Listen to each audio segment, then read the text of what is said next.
Coming up on this week's show, we advise a varsity student in selecting the perfect vehicle. We help a viewer swap his trusted bakkie for a smaller vehicle. And we find out whether enhancements in oil technology affect oil change intervals. Hello and welcome to Buyer's Guide.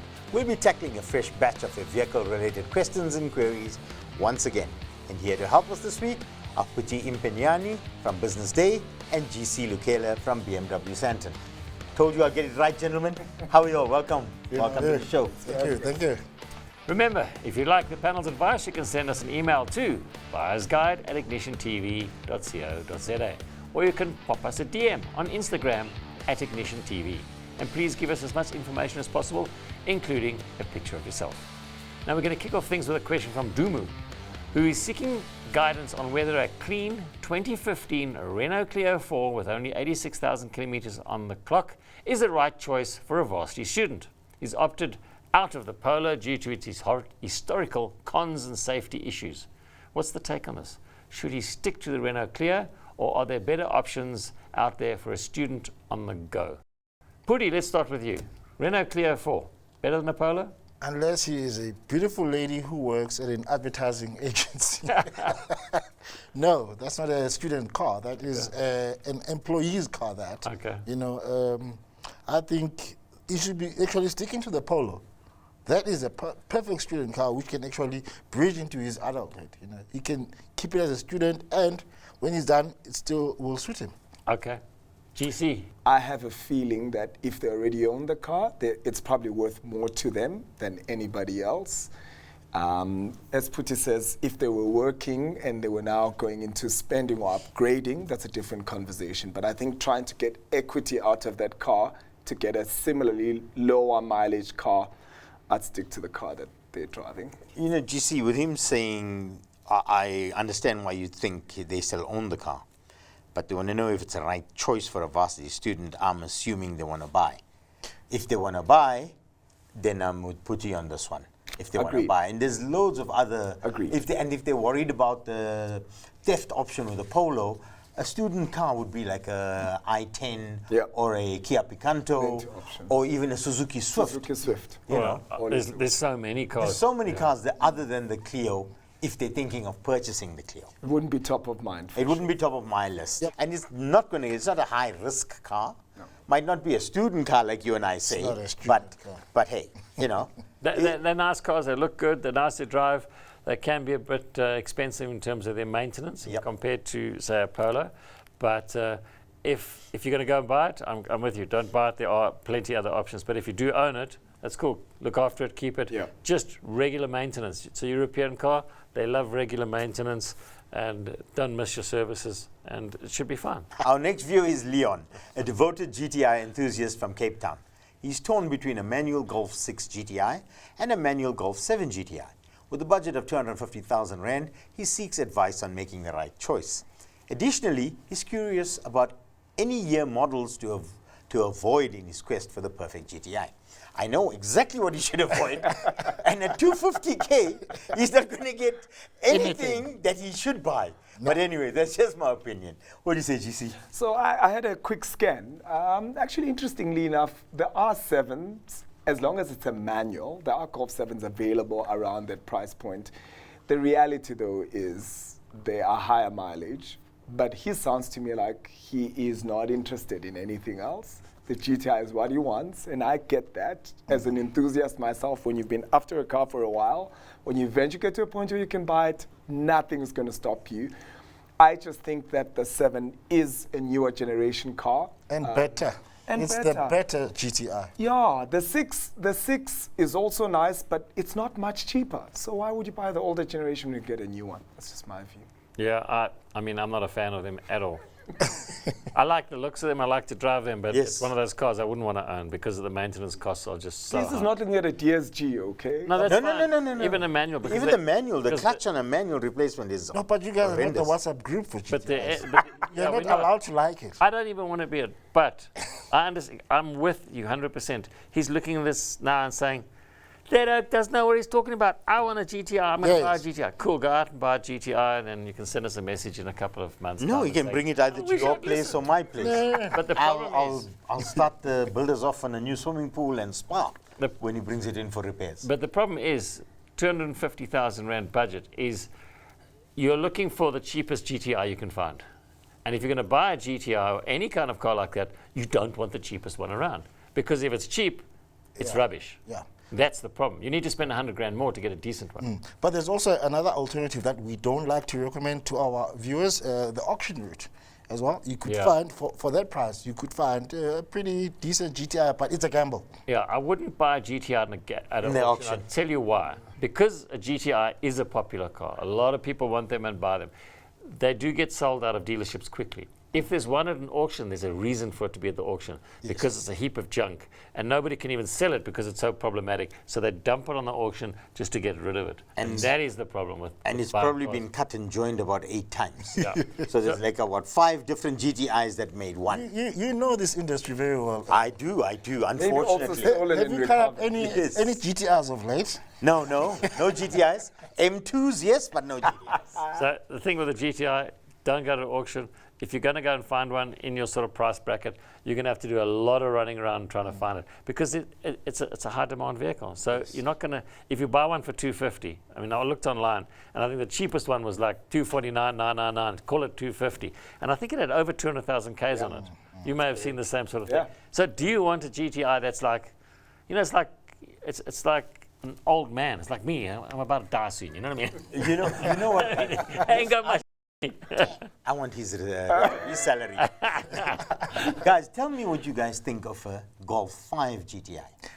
Best. Thank you very much. Best Golf now, GTI. if he can find a clean, well-kept Golf 5 GTI, he should take that. Under He should buy 200,000 that. rand. And it will be under 250,000. Yes, but it must be checked properly by a GTI enthusiast. You're trying to find a unicorn. Okay, now stay tuned. Indeed. Because after the break, we help the viewer swap his trusted bakkie for a smaller vehicle. And we embark on a quest to find the perfect vehicle for a retiree.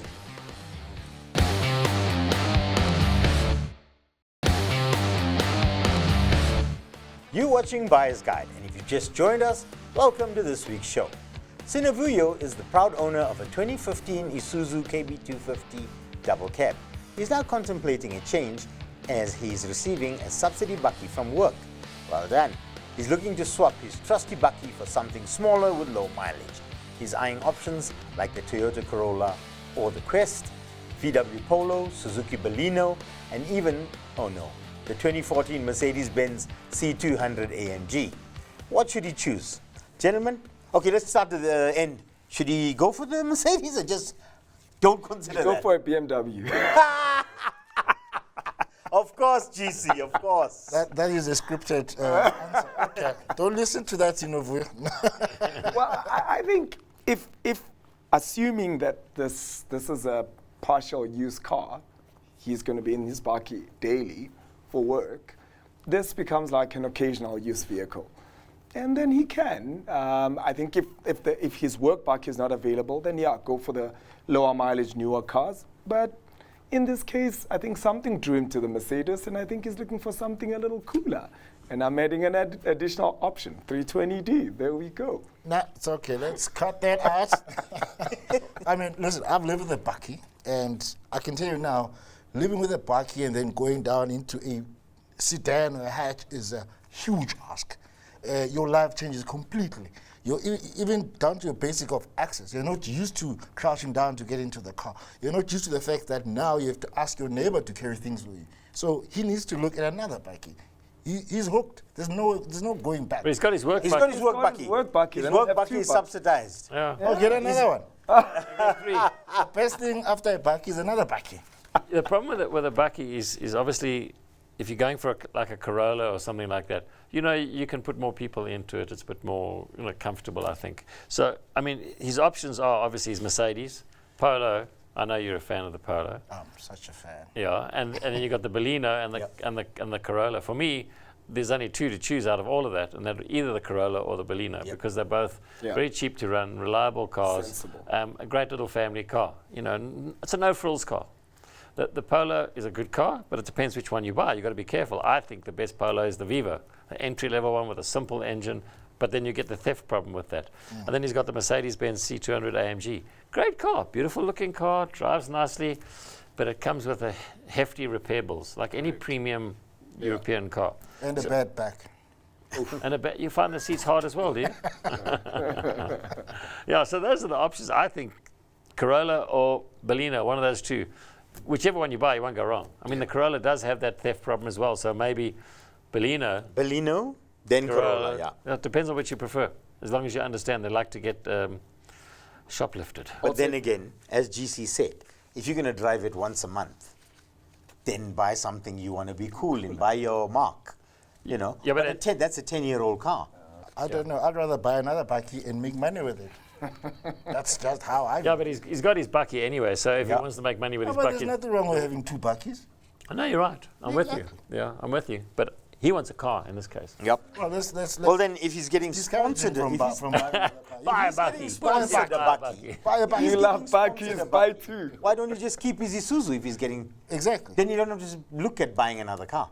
So there you go. There's the advice that Pooty gave you. Don't know if it's right. Please don't But listen to anyway. Pooty. Right, we're going to move on. Johnny is seeking advice for his parents, who is looking to transition to a new car as they approach retirement.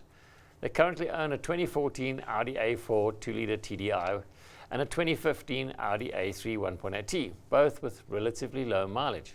They're considering sharing their next car, leaning towards something more upscale, with a preference for Japanese reliability. However, they're open to exploring other options such as the Corolla Cross, RAV4, Honda CR-V, Kia Sportage, Hyundai Tucson, VW T-Roc, Subaru Crosstrek, and a Pajero Sport, and others. It's like the whole fleet, every car that's on the market. Also, his mom has to replace her Audi A3's electronics board, raising concerns about resale value. Should she expect to get more for her car than her dad giving the repair? Lastly, which car should they sell first to go towards the next one? The A4 or the A3? Head scratcher. I'd say get rid of both of them. GC, so there's a whole list of cars there. Yeah, I many think options. when you're going into retirement, what do you want? You want a car that's reliable, correct? Yeah, so I think about a family member who was going into retirement and really suggested a car. We went for a Honda. Yes. And I think Honda is one of the options here, Honda CR-V. CR-V, yes. I think it's a good option. I do think that from a budget perspective, I think the Corolla Cross probably edges it. They'll probably get a little bit more car for the same budget. So yeah, I would say those two, thinking long-term reliability and low cost of maintenance. Yeah, Putty? I'm with the Honda, but not the CR-V. new one. No, the new one's gone like $1 million for a new Honda CR-V. Yes. That's a bit of a head scratcher, that one. Isn't it? Yeah. Yeah. But no, for me, it's the Honda because generally the Hondas live longer than their owners, and the RAV4. Because I think for the price, they could get a cheaper RAV4 instead of buying a more expensive, newer Corolla Cross, which is basically the same concept, you know. And yeah. For me, there's only one vehicle there. But you know, my second option would be the Tucson. Third option may be the CR-V. But the first option is a Pajero Sport. They shouldn't look anywhere else. But that's also quite a big car, so it depends on what you want to use it for. Pajero Sport is a great car. Massive. But if you're somebody that's going to be just plodding around town, you know, you're not somebody that goes to, you know, Kruger Park, camping, whatever it is, then the Pajero Sport. That's why you need a Sport when you're plodding around town. But maybe they don't. Anybody gets in your way, you plod over them. I think there's a number of cars which are very good. The Corolla Cross is a great car. Yeah. The RAV4, excellent car. Honda CR-V, very good. Sportage, excellent. Hyundai Tucson, Same. those cars are good. Yes. The VW T-Roc, I wouldn't waste my time with. Subaru, I wouldn't waste my time with. Pajero Sport, I think is maybe too big for, depending on the application. Yeah. So all those Japanese cars, the Corolla's good, the Cross, the RAV4, Honda CR-V, Kia Sportage, Tucson. Go and drive all those cars. Yeah. No, but even the Duster is quite a nice option in terms of driving around. You're going to take a Duster over a CR-V and a Pajero Sport? If I'm retired and I want a run around which is easy to steer around corners, high enough to get, you know, go over All normal those cars that I just obstacles. mentioned, those ones are great. But Duster You know you're not allowed to drink and come on the show. Yeah, look, a Duster's not a bad car, but I don't think it's as good as all the others. And Yeah. And when you're retired, do you want to be spending money on maintenance? Do you want to be spending money on, breakdowns and unreliability and stuff like that? I'm not saying it's going to happen, but you take your, you're gambling a bit here. Take the risk out of the gamble. Buy cars that have got 20 years worth of history of reliability. And I think those that we've mentioned there are good.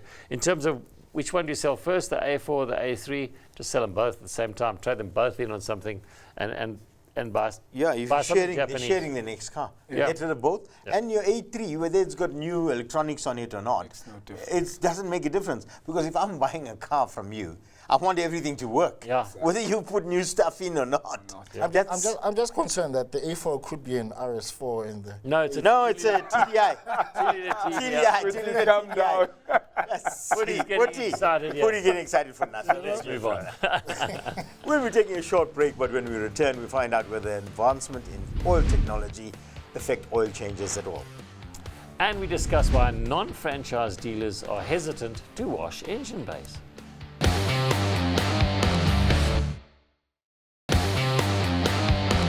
Welcome back to Buyer's Guide. Up next, we have a question from Eric, who comes from Pretoria, and he's the proud owner of a 2011 BMW X3 2-litre diesel with 280,000 kilometers on the clock.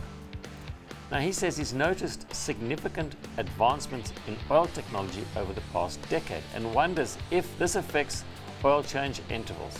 Eric currently changes his oil every 10,000 kilometers, but with modern oils differing from those used 10 years ago. Should he adjust the schedule? No. I suppose this is a question for us. But let me answer that in the sense that oil technology has improved amazingly over the last 10 years, but so have engines. So the oil technology moves with the technology of the engine. 20 years ago, when we used to put a 20W50 into everything because the tolerance was so big inside the engines, and they didn't have turbochargers and things like this. Now, the technology has changed for more high-tech oil because we have catalytic converters, we have diesel particulate filters, we have turbochargers on cars. It just means that that oil has got to work so much harder in the newer engines. So if you put the old oil in the car, it's not great for it. You need the new technology of the oil. Do you extend your service intervals? I say definitely not. You keep it like he's doing, every 10,000 kilometers. Absolutely, especially on a diesel. That's why you've done 280,000 Ks. Yeah. Some of the new cars, I'll give you a stupid example because this is a stupid thing that I don't know whoever designed. Land Rover. Do you know Land Rovers on the Discovery Sport, the service interval recommendation is 36,000 kilometers or 2 years. Someone should know, but you know why? Are you mad? You know why, though, Adam? So you're gonna keep taking it back to the dealership when it stuffs out.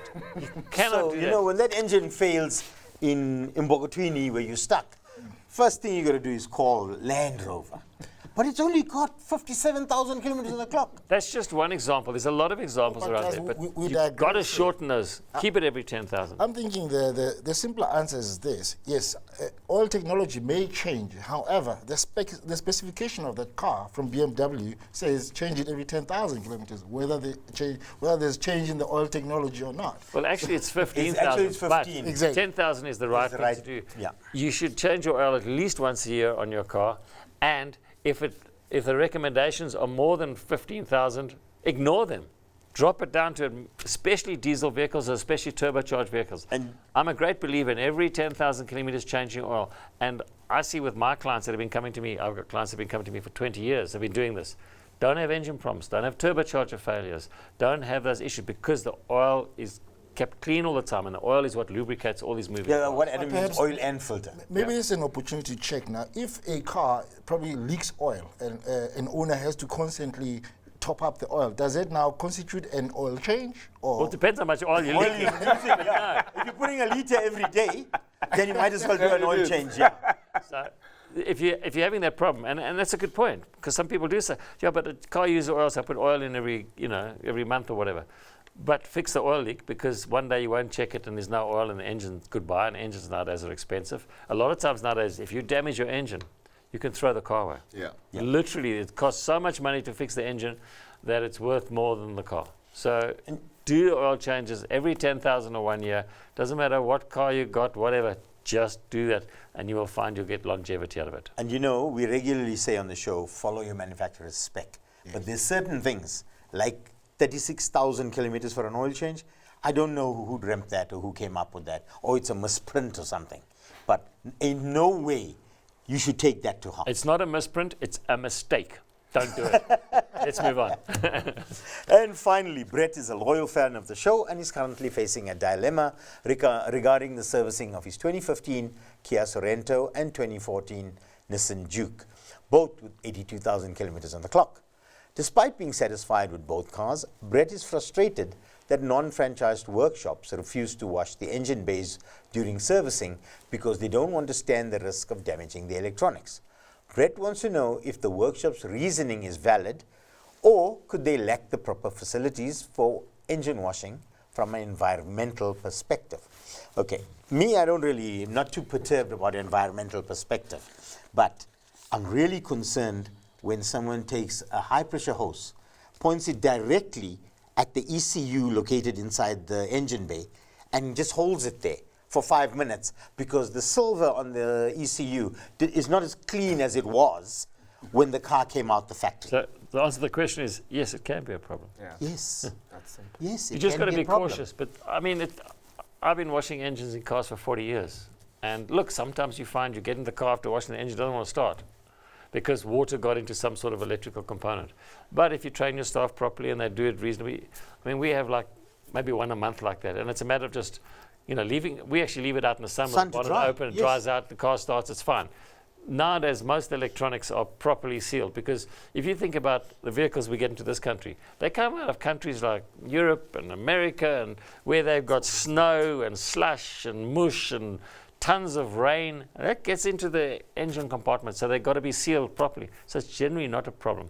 I would say if your workshop doesn't wash your engine for you, then take it down to the local car wash and get it washed. Yeah, because the local car washers these days are pretty clued up on where to spray and where not to spray. I remember back in the day, the usual thing was to actually keep the engine running. Wow. Yeah. Does that still apply to cars today? You can do that. Can do that. The best thing in terms of washing an engine, what I tell my staff is we don't wash a cold engine, we wash it hot. Because any water that would run in there with the heat will evaporate quick enough. The problem with modern day engines is like his Juke as an example, the spark plugs fit down a long tube. And if you get water past the coil and it runs down that tube, it sits in the bottom of the tube, and when the engine gets hot, it boils that water, it condensates, and you get misfires and stuff like that. So you just got to be a little bit cautious in terms of cleaning the engine. It's not a problem to wash the engines. I mean, I love washing a clean engine. So what should I just a quick? Yeah, just a quick over the top and try and stay away Squeeze as and then- much as possible from the electronic components that are around there. Just be a little bit aware of where they are and stuff. Or just cover the electronic components. And if you do love washing engines, you can always come and work for me. All right, guys, hopefully that helped. And just like that, we've come to the end of another episode. Pooty GC, once again, thank you for all your invaluable input and taking time out of your busy day to come and join us here in the studio. Thank you, guys.